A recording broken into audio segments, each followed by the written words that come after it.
Welcome back to Risky Business, a show about making better decisions. I'm Maria Konnikova. And I'm Nate Silver. Today on the show, look, we're both in New York City, at least part-time. We're aware that the media, the famous New Yorker cover where anything beyond 10th Avenue might as well be Kansas or something. We're going to talk about the New York mayoral race. Eric Adams, the current incumbent mayor of New York, dropped out this weekend. We're going to talk about the implications for the race, talk about the game theory behind Eric Adams' decision, and also a little bit about this vacuum of leadership that has kind of compelled a surprising candidate, Zohran Mamdani, to be the very likely, in my opinion, next mayor of New York. Absolutely. And we'll obviously, because this is Risky Business, get some game theory in there, the game theory of the decision, the timing, all of those fun things.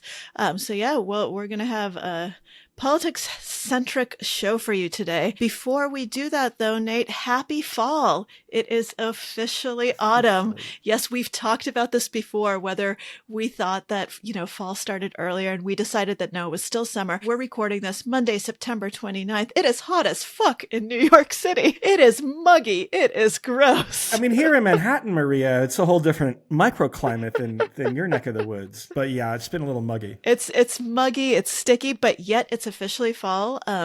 I was in Vermont this weekend leaf watching. That was beautiful, but I have to say, whatever the cause is, climate change, etc., the leaf colors are much more muted this year. And by the end of the weekend, they started almost like everything started falling. I was like, wait, this isn't supposed to be peak leaves yet.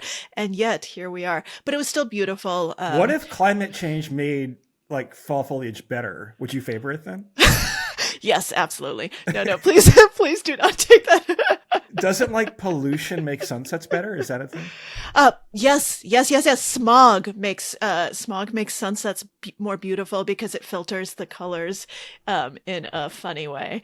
And so yes, absolutely. We have some, silver linings here. But Nate, in terms of risky business, on the drive back from Vermont, driving down this bucolic road, about to exit and get on the highway, open windows because it's nice fall weather. A fucking wasp flies into the car, straight into my arm, and bites me. I got stung for the first time in I don't know how long. Are you allergic? I have no idea. I was watching. I was like, I have no idea if I'm allergic. I had Benadryl because I have a lot of other allergies. So I was like, okay, I'm ready.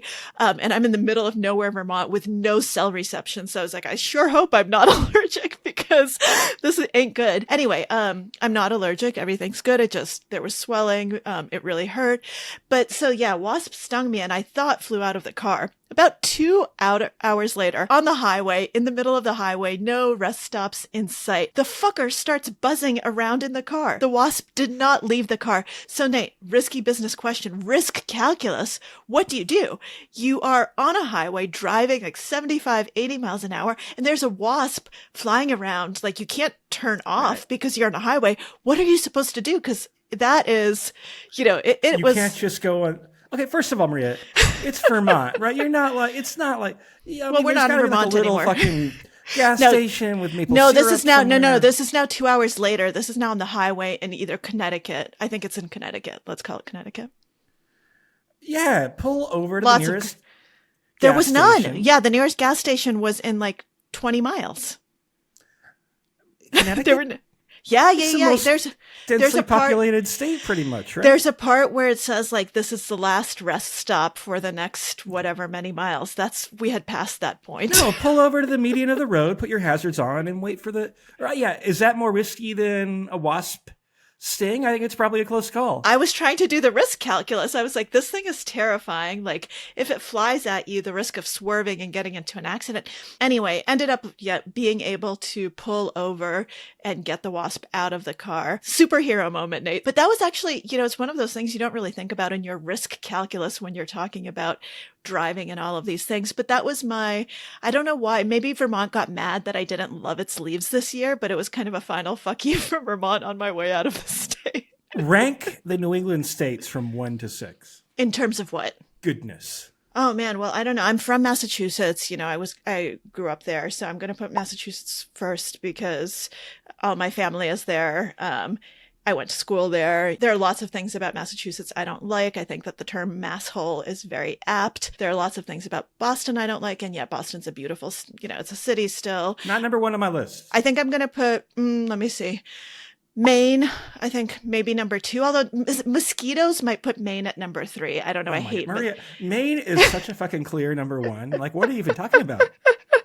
Maine is gorgeous, but the mosquitoes kill me. Maine has amazing seafood, beautiful. So I'm going to put it number 2 with an asterisk, fuck the mosquitoes. I would put Rhode Island probably number 3. It's small but mighty. Weird state. It is a weird state, but it has a lot of really beautiful stuff. It has lots of interesting things in Providence and Newport. I'm a fan. So you got Connecticut, New Hampshire, Vermont. Vermont's number 4. I think it's beautiful. I think the people there can be like, it's a really weird state as well. And obviously I have a personal family connection to Vermont. And like for that reason, I do love it. So maybe I actually put Vermont before Rhode Island. New Hampshire's going to be dead last. I hate New Hampshire. And I hate Connecticut. Connecticut and New Hampshire are kind of tied for last. What about you, Nate? Yeah, look, Maine is number 1. Then it gets more difficult. I mean, I agree that the bottom tier has to be Connecticut, and I think it has to be Connecticut. I don't dislike Connecticut. In fact, my fucking family, my dad's like from Connecticut. So maybe I'm going to put, I just don't want to be insulting. I mean, maybe. Well, neither. I mean, I have family in Connecticut too. My sister, whom I love dearly, we're very close. She teaches, and her lab's at Yale. So her family lives in Connecticut. I obviously am not going to be anti-Connecticut. I'm not anti any state. We're all inclusive here on the Risky Business podcast. There's a criteria where if you had to live in a state, let's say you have to live in that state for 11 months out of 12 per year. You're permitted 30 travel days or whatever, right? And you had to pick a New England state. Okay, by that criteria, Massachusetts would be... I'm going with Massachusetts. First or second for me, right? By just overall sentiment, though. I mean, I don't really, Boston is like a charming European city without the charm. You know what I mean? I like the layout of Boston. I just feel like. Hey, I told you I'm not a Boston apologist. I like the sports. I don't like the sports teams, but I would just go and I would just watch so much fucking sports if I lived in Massachusetts.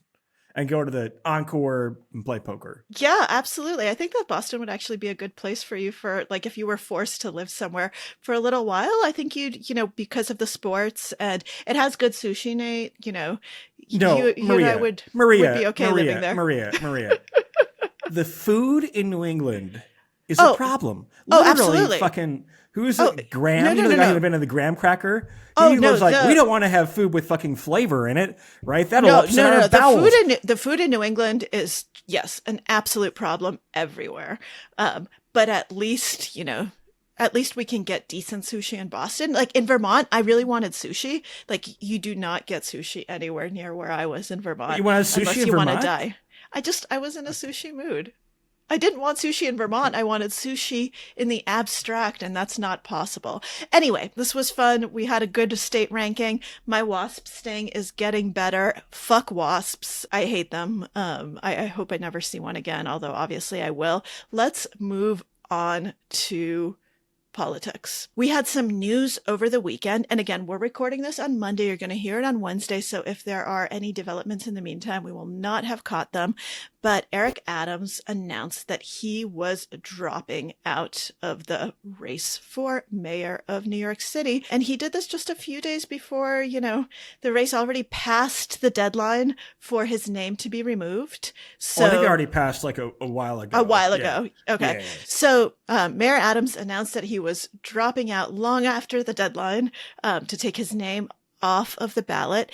And it's a pretty historic moment because he is going to be then just the second mayor to not win re-election. Is that true? Because you think of New York mayors as having had problematic careers, but I guess they tend to get the re-election thing right. Yeah, David Dinkins, who was the city's first black mayor, lost his re-election bid, and that was the only other mayor who did not serve a second term. Bloomberg changed the rules to run a third time and won, actually closer than you might have expected. But yeah, I guess. I mean, de Blasio, Bloomberg, Rudy, Dinkins one term. Ed Koch. Who is Abraham Beam? I was not aware I did not that know New that York had a name. mayor named Abraham Beam. I could have named every other mayor. Wait, okay, Nate. So if I'm understanding you correctly, Bean also didn't win re-election. Yeah, he left office in 1977. There's no Bean Street, I guess, anywhere, not well remembered. And there are a couple of others in the past. Okay, so Adams is the third in modern New York City history who has not won re-election. Very small group that, seems like it's an accomplishment of a sort, negative accomplishment in its own right. Modern or contemporary? Sorry, it's an art. Contemporary New York City history. It is very notable that he dropped out. And the timing, Nate, I think is quite notable as well because, well, what happens now with the votes, right? We talked in the primaries that the primaries were ranked choice voting. That is not the case, right, with the general mayoral election. So it's not the case that, if you don't get 50%, now we're going to, your votes are going to go down to the next candidate, et cetera, et cetera, et cetera, the way that we had described it on this podcast back when the primaries were happening. So that is no longer the case. And Adams, when he was stepping down, announcing that he was going to be withdrawing from the race, also did something notable, I think, when he did not endorse any other candidate. Normally, when people drop out of a race close to the election, when it's, an election that has so many political spirits inflamed, you want your votes to go to someone, right? You want to actually make a statement and you say, I'm dropping out, but I think, Nate Silver is your best choice for mayor. And instead, he's like, fuck Nate Silver, fuck all these guys. This guy's a snake. This Maria person, it can't be trusted. She changes her mind. Everyone sucks. That was kind of his speech. Not literally, but figuratively speaking. And that was another interesting choice. So if we're talking about kind of the game theory of his decision, what it means other than just like, I'm out, this is the timing, and a big fuck you, it is I think he's made some interesting choices.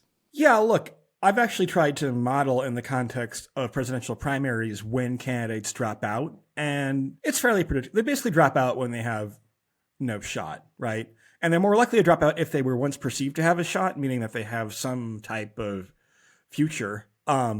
But then they fall far behind enough in the polls, the fundraising dries up. But yeah, he had opportunities, allegedly, to take various lucrative jobs associated with the Trump administration. Maybe he'll take one of those eventually. But he was going to lose, probably finish in fourth place, right? And that would have been embarrassing. He's trying to preserve credibility for whatever future endeavors that he has, right? With most candidates, it's the main incentive. With Eric Adams, I'd say, who knows what's happening in terms of, look, it's New York City, maybe you turn a blind eye to stuff. But that would be the logical reason.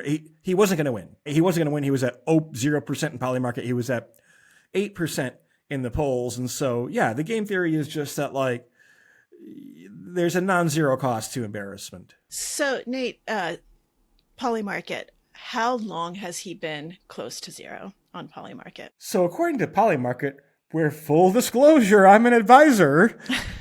It looks like they've maybe disabled. It's actually hard to find the Eric Adams graph where it's just now at zero, but let me take a look here. So it became clear that the next most viable alternative was Andrew Cuomo fairly early, right? I mean, Adams is, if you're looking back here. So the reason... hard to even find.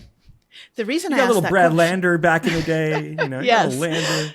But the reason I asked the question, right, is that it was very clear, I think, to everyone, as you say, that's why I asked how long has Polymarket had him at close to zero, that he wasn't going to win for a long time. And he made a decision to wait until now to drop out and not earlier. Now, we could say that, he's just a hubristic, person with head in the clouds and just assumes that he can make changes and that eventually he can Eric do Adams something. we're talking about, Maria. I know. I'm sorry. And that he just thought that he could somehow pull a win out of his ass. That is what it seems like. Or he decided, you know what? I want to screw over, I don't like Cuomo enough that I don't want him to have time to consolidate support, right? And so I'm going to wait until much longer so that he doesn't have time to do the fundraising. I'm serious. Like, what are the calculations going through your mind? Because it's clear, and yes, we know that allegedly he had been in talks to become the ambassador to Saudi Arabia, and that had fallen through. Saudi Arabia, he's been mulling an exit strategy for a while, and the announcement only comes now when there's not much time to do much of anything. And I mean, obviously the other part of it is he doesn't have that many votes. I think he's consistently polled in the single digits. So it's not like 8 or 9% on. So even on if average. all of his votes go to one single candidate, which again, he didn't endorse anyone, so that is probably not happening. But if that were to happen, that still wouldn't be enough to change the outcome of the election. So maybe he did that calculus and was like, you know what, I'm going to do this in the most fuck you way possible.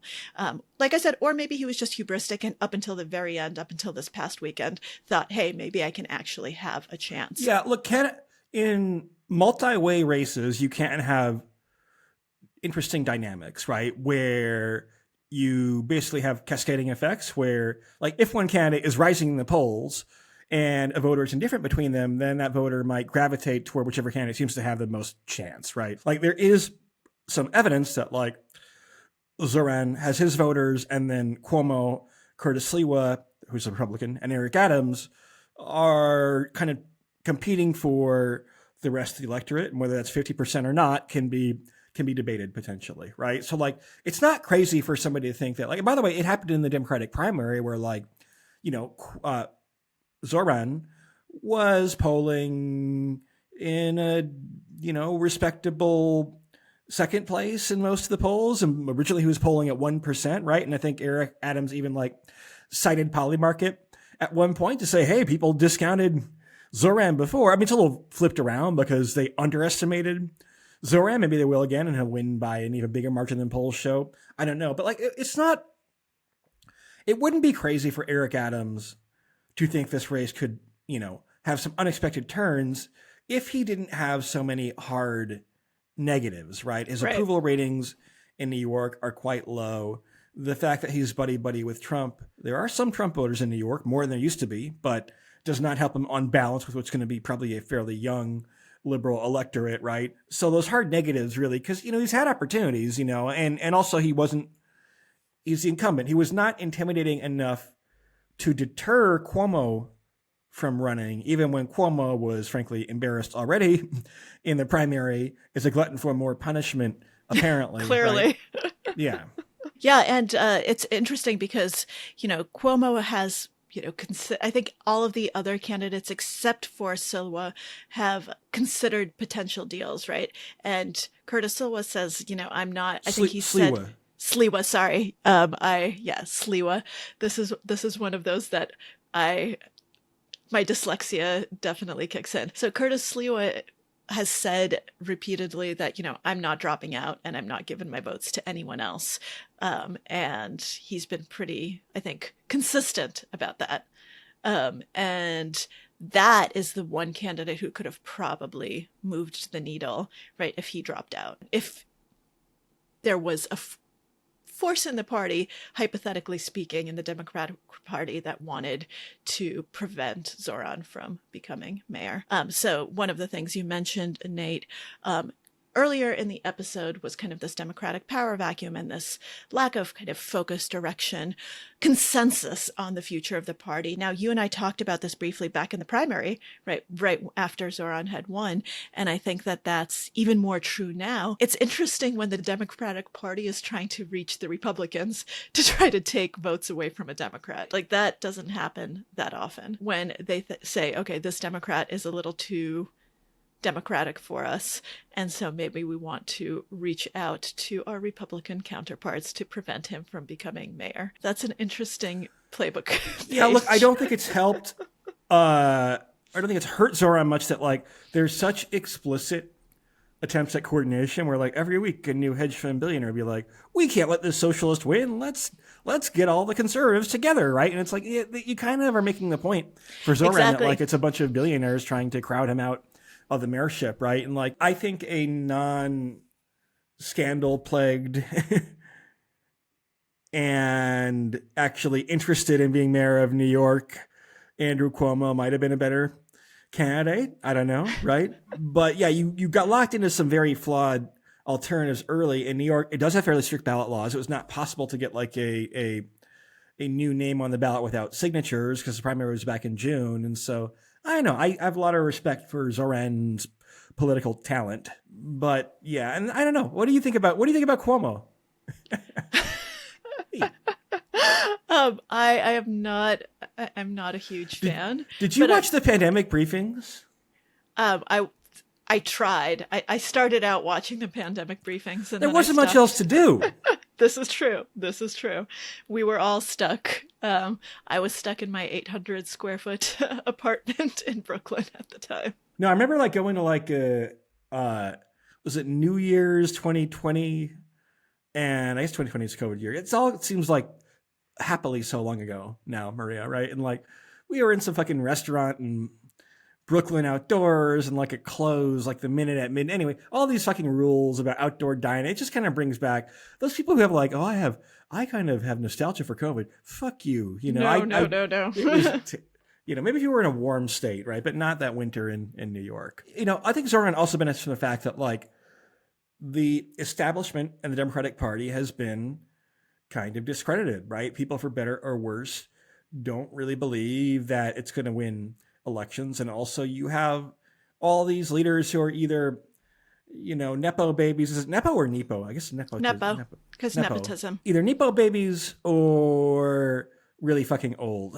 You know what I mean? Nepo babies. Nepo babies. Thank you. And like people are tired of that. And like the left has the kind of, you know, I mean, I guess the left gained a lot of cultural power in some ways, like a certain kind of maybe more cultural woke left, which I don't consider really the true left. I think they're just kind of this other thing that's kind of correlated with the left. But you know, why not give socialism a try, Maria? We've tried everything else and we're out of ideas.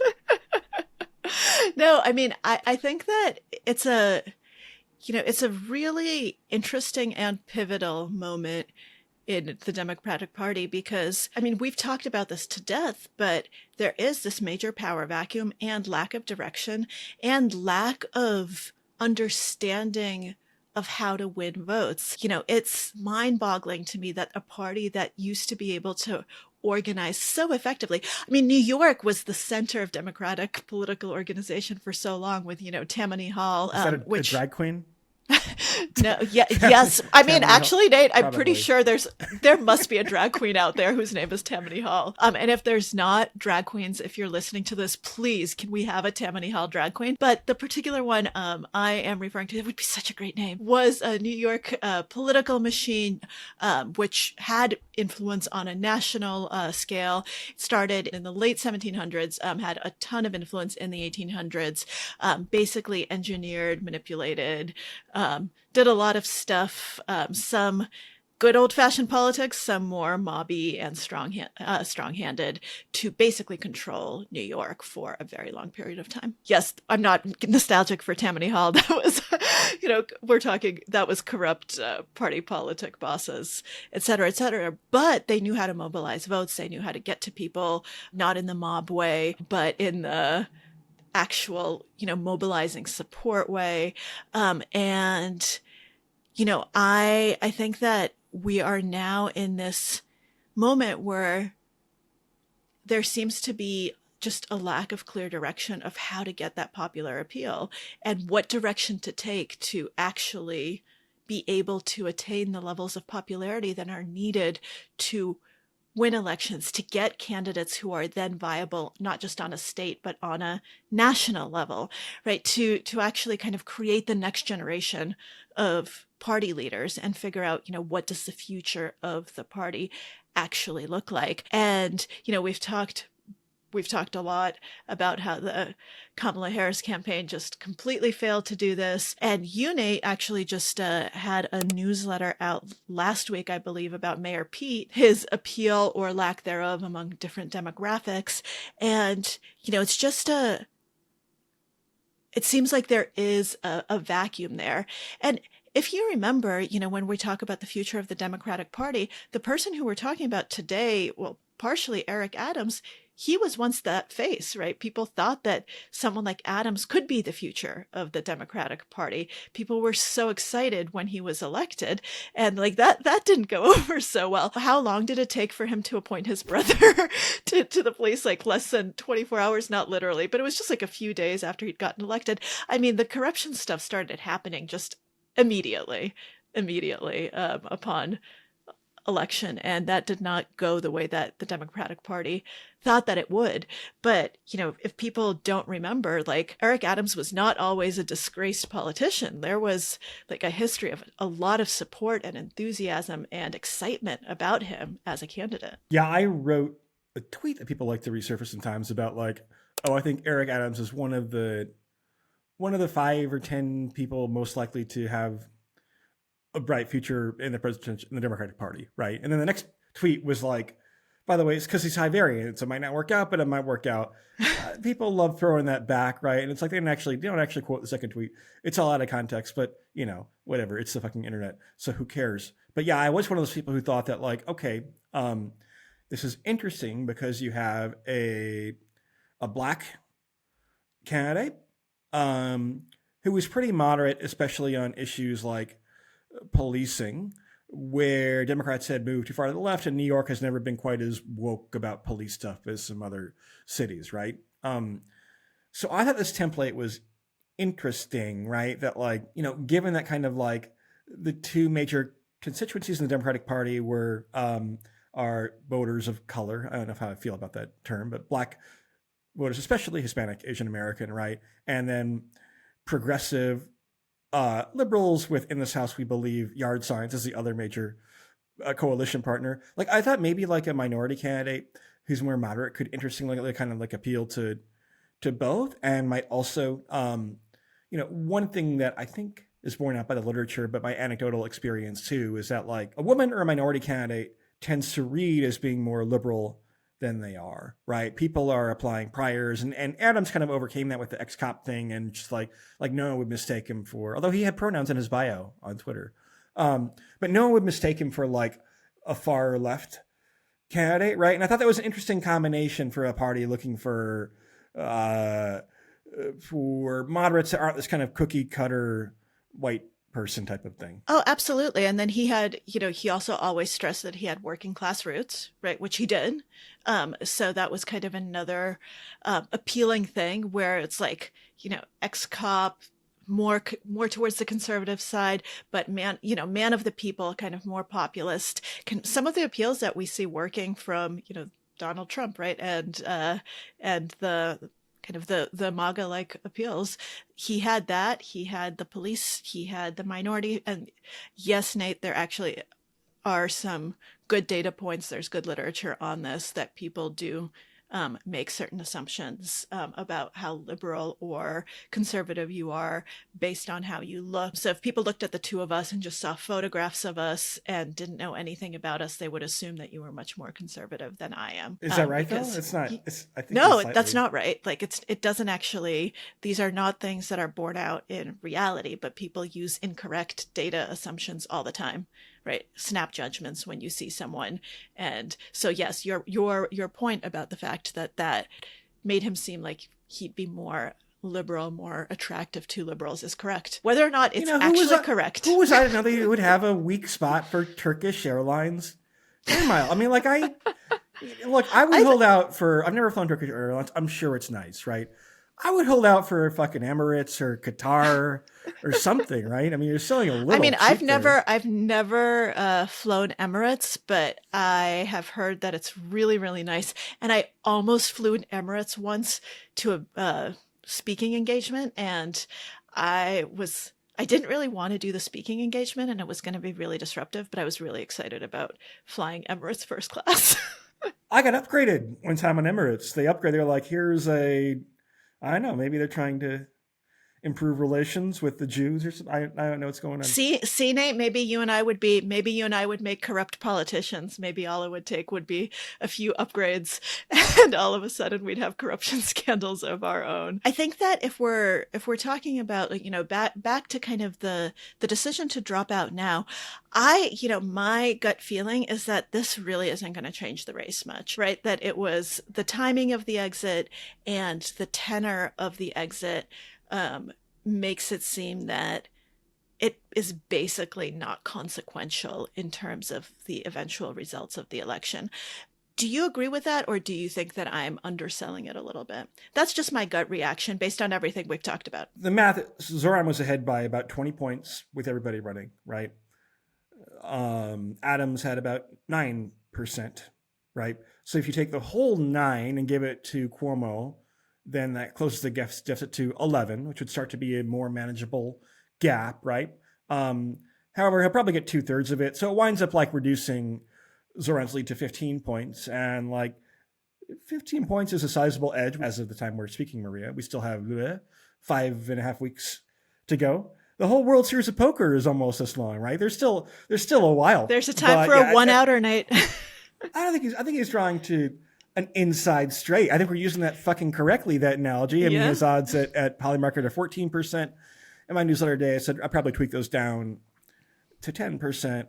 They're, I think, pretty dependent on Sliwa dropping out or something. But something, we're at the zone where, like, this is not in the statistical or practical margin of error, right? An inside straight for all you non-degenerate normies. That means you need one card to make a straight, and it's exactly one rank of cards. So if you have a 6, a 7, an 8, and a 10, you need to draw one of the 4 9s in the deck. If you know the identity of 4 cards, that means there are 48 cards left. So the odds are about 12-1 against, in the ballpark of 10-1, 10%. At least one more thing. If Sliwa drops out, then it becomes actually close.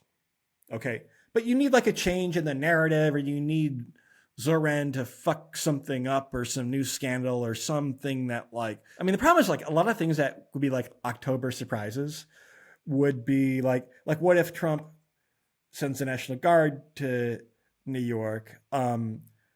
I'm not sure that would help Cuomo, right? I think that Zoran would be like, this is bad, blah, blah, blah, resistance, hashtag, and might help him potentially, you know what I mean? Yeah, I was actually going to ask, like, do we think, like, can there be an X factor October surprise type of thing that changes the odds? Obviously, this is speculative. What are Polymarket's odds of Sliwa dropping out? About 16%. I mean, he has no real reason to drop out. He won it was uncontested nomination. He won the Republican nomination fair and square. And he said that he's not, like, he has said multiple times that he is not going to drop out. I mean, that said, so did Adams up until the point where he dropped out. So. But his incentives are different. He gets to be on TV a whole bunch, and he's run for many things, many times. He's a founder of the Guardian Angels. I guess he's trying to build support for his cause. Actually, kind of an interesting guy. Not as conservative as you might expect. I mean, he's kind of a typical New Yorker, and like on some of like the LGBTQ rights stuff, right? He's kind of slightly woke, combined with being quite conservative on crime and other subjects, right? It's a certain type of New Yorker. And I don't think he beat Zoran, but like he's been overshadowed by the Cuomo-Adams drama. Yeah, and it seems to me that his calculus is very, very different from Adams's, in the sense that, as you pointed out, Nate, for Adams, being defeated can cause embarrassment and can potentially, hamper his future political prospects. Not the corruption or bribery or those charges, but the fact that he, lost the election is what's going to do him in politically. So for him, it's that kind of calculus. But for Sliwa, the calculus is actually mostly upside, right? Right now, he's getting media exposure.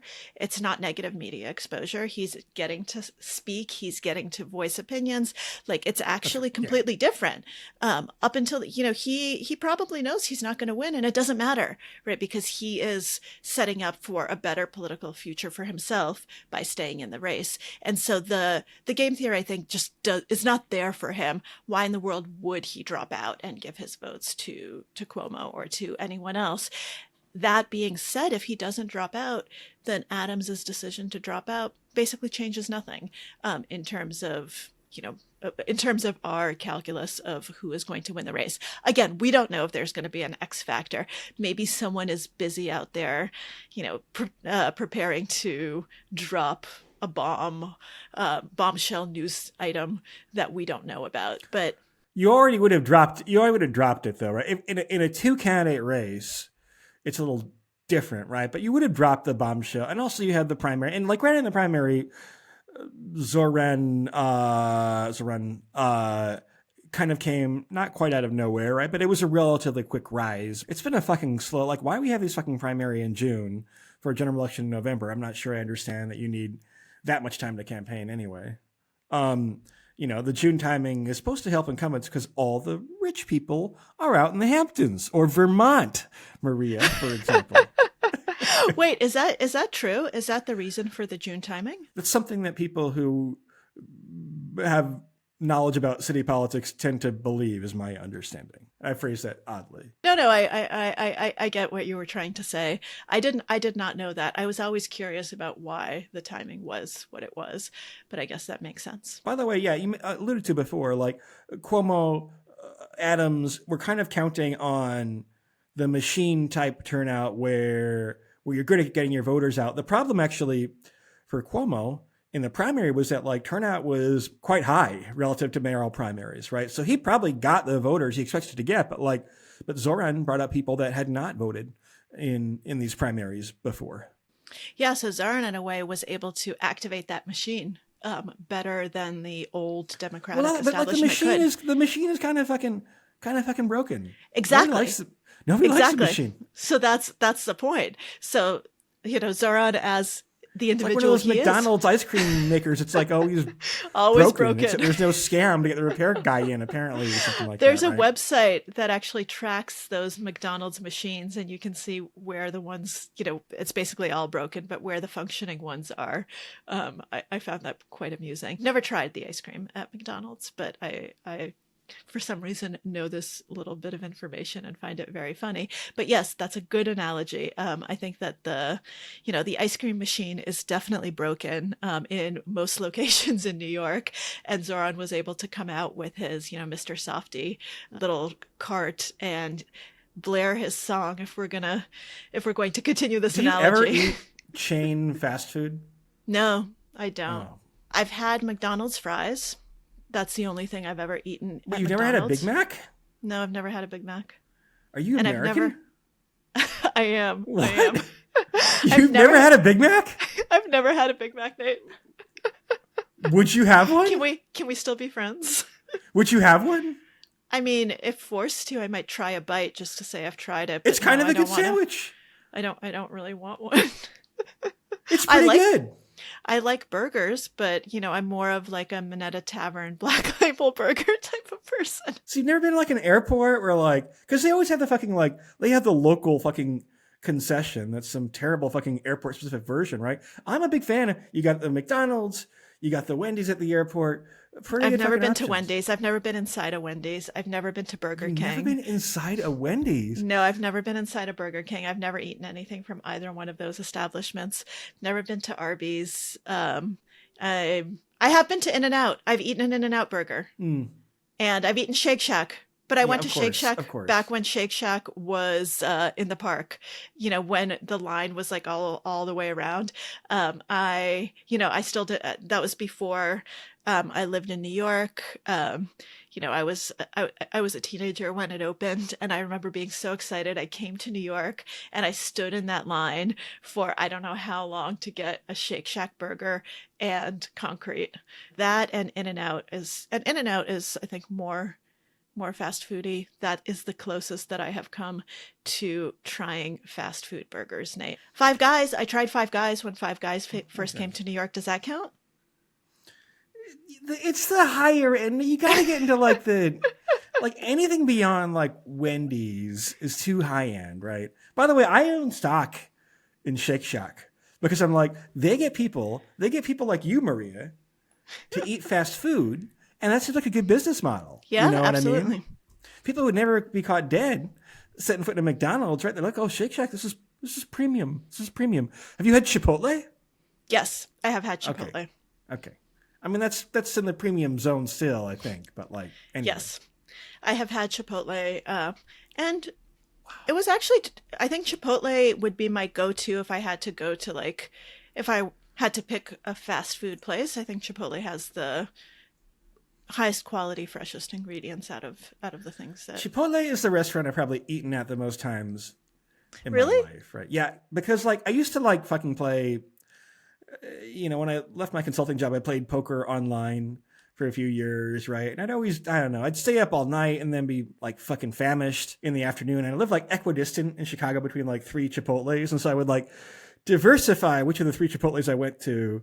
So it was like going there so often that it felt like a little bit embarrassing. Yeah. All right, so we went from Adams to our fast food ratings. From all our right, New Nate, England let's, ratings to our fast food ratings. So let's give Eric Adams a rating. If he were a fast food chain, what would he be? Oh, To wrap this up.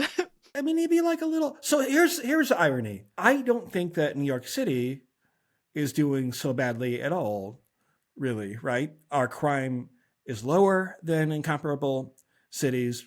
People have left. That part's not great, but they've kind of left most of these cities. We haven't had the kind of, we have a couple of new airports that have come online. We got our congestion pricing, and a lot of this is not Adams's doing, right? But property values are doing more than fine, right? There are still housing shortages, but yeah, if you ask people kind of how is New York doing, I mean, people are inherently grumpy in the United States, right? So if people are punishing him for the corruption, yeah, as a mayor, I don't know, seems okay, right? If people have trouble decoupling the personal stuff from like the legislation governance stuff, understandably. All right, so in total then, what would he be? Is he a McDonald's? Is he a Wendy's? Is he a Chipotle? Is he a let's No, he's like a little mom and pop Italian American place where they're still, they're not going to take credit cards still, Maria. Why not? Well, maybe they're not paying their full allotment Sbarro? of taxes. Yeah, they have loyal customers. There's some special rooms in the back. We're not quite sure what's going on there, right? The food's pretty good. You got to stick to the basics. You got to stick to the chicken parm. You got to get the fried meatballs and things like that, right? You don't want to venture too far afield, but it's pretty good. So if we were going chain, then he would be closest to like a Sbarro. Oh my God, I've never eaten a fucking Sbarro. Are you kidding? Well, but it's Italian. Maria, I am a respecter of Italian American cuisine. Sbarro is not meaningfully Italian. All right, well, you heard it here first, guys. Eric Adams, small mom and pop Italian, definitely not Sbarro. Sbarro.